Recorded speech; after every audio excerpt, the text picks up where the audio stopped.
আসসালামু আলাইকুম। আমরা বিভিন্ন গ্রন্থির নাম শুনেছি, যাদের মধ্যে কিছু আছে অন্তঃক্ষরা গ্রন্থি, কিছু আছে বহিঃক্ষরা গ্রন্থি। এই অন্তঃক্ষরা গ্রন্থির একটি ইম্পর্টেন্ট সিক্রেশন হচ্ছে হরমোন। আর আমাদের শরীরে এমন অনেক অন্তঃক্ষরা গ্রন্থি থাকে যেখান থেকে হরমোন নিঃসরিত হয়।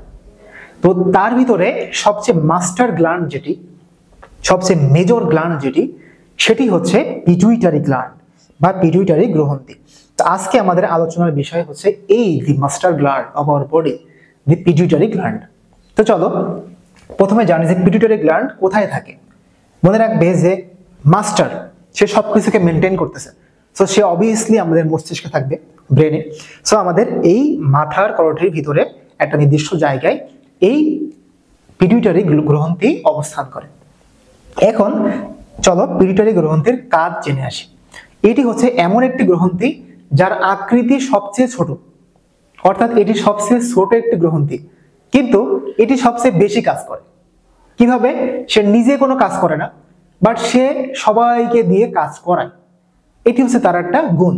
নিজে কিছু করবো না, বাট অনেক কাজ করাবো মানুষকে দিয়ে। সো সে সবাইকে মনিটরিং করে।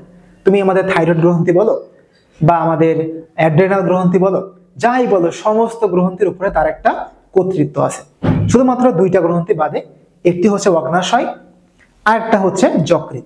এই দুইটা জায়গায় সে কাজ করতে পারে না, বাকি সব জায়গার উপরে নিয়ন্ত্রণ আছে এই পিটুইটারি গ্রন্থি।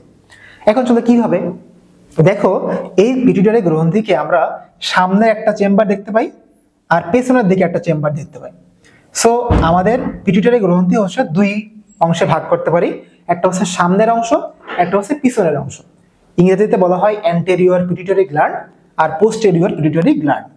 এখন এই সামনের অংশ থেকে অনেকগুলো হরমোন আসে আর পেছনের অংশ থেকে আসে মাত্র দুইটা হরমোন। চলো সামনের অংশের হরমোনগুলো কি আমরা জেনে নিই। ফার্স্ট হচ্ছে গ্রোথ হরমোন। গ্রোথ হরমোন, এই গ্রোথ হরমোনের কাজ কি? এই গ্রোথ হরমোনের কাজ হচ্ছে মানুষের গ্রোথে হেল্প করা। অর্থাৎ মানুষ এই যে লম্বায় বাড়তেছে, প্রস্থে বাড়তেছে, এইটা কিসের জন্য হয়? Growth hormone.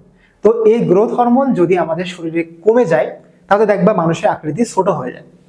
এই যারা লম্বা, অনেক বেশি লম্বা, যারা একটু বেশি খাটো, একটু খাটো, এদের মূলত এই হরমোনের প্রবলেমের কারণেই মানুষ বেশি লম্বা হয় বা একটু খাটো হয়।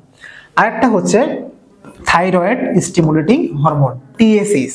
এটার কাজ কি? দেখবা যে এই যে অনেকের এমন হয় যে গরমকালে গরম লাগে না, শীত লাগে, প্রচুর গরম পড়তেছে, বাট দেখবা সেই ঘরের ভেতরে একটা কম্বল মুড়ি দিয়ে ঘুমায় আছে, সুন্দর। অনেকে দেখবা যে প্রচন্ড শীত, কিন্তু তার কোনো শীত নাই, সে সুন্দর করে একটা হাফ হাতা গেঞ্জি গায়ে দেয়, সে বাইরে হাঁটতেছে। তার কারণ কি? তার এই থাইরয়েড হরমোনের সমস্যা। তো এই যে থাইরয়েড হরমোনের সিক্রেশন বলো, এই সিক্রেশনের উপরে কাজ করে একটা হরমোন যাকে বলা হয় টিএসএইচ। এই টিএসএইচ ক্ষরণ করে কে? এই পিটুইটারি গ্রন্থি, যেটি থাইরয়েড গ্রন্থির উপর কাজ করে থাইরয়েড হরমোনের পরিমাণ নিয়ন্ত্রণ করে। আরেকটা হচ্ছে ফলিকল স্টিমুলেটিং হরমোন, এফএসএইচ, এবং এলএইচ বা লুটিওনাইজিং হরমোন। এই দুইটা হরমোনই মেনলি কাজ করে মহিলাদের উপরে, ফিমেলদের উপরে এদের কাজটা সবচেয়ে বেশি। কিভাবে? দেখো, একটা মেয়ে যখন 14 বছর 15 বছর বয়স হয়, তখন তার মাসিক শুরু হয়। তো এই মাসিকে তার এক সময় মেনস্ট্রুয়েশন হয়, ব্লাড বের হয়, এবং ওই রক্তের সাথে কিন্তু একটি করে ম্যাচিউর ফলিকল বের হয়।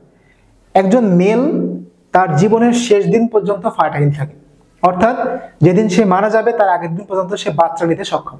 বাট একজন ফিমেল দেখা যায় 45, 50, 55 এর মধ্যে সে ইনফার্টাইল হয়ে যায়, তার বাচ্চা নেওয়ার ক্যাপাবিলিটি নষ্ট হয়। কারণ ফিমেলের শরীরে একটা নির্দিষ্ট অ্যামাউন্ট অফ ফলিকল থাকে, একটা নির্দিষ্ট অ্যামাউন্ট অফ ডিম থাকে। ওই ডিম যখন শেষ হয়ে যাবে তখন কিন্তু আর বাচ্চা হবে না। তো ওই যে ফলিকল বা ডিম, এগ, ওইটাকে প্রতি মেনস্ট্রুয়েশনের সময় একটি করে ডিম ম্যাচিউর হয়, একটি করে তোমার ফলিকল ম্যাচিউর হয়। এই ম্যাচুরেশনের জন্য হেল্প করা হচ্ছে এই ফলিকল স্টিমুলেটিং হরমোন। আর লুটিওনাইজিং হরমোনের কাজ কি? যদি শুধু ম্যাচিউরই হতে হয়, তাহলে কিন্তু তার ওই ডিমটা বাইরে আর বের হবে না।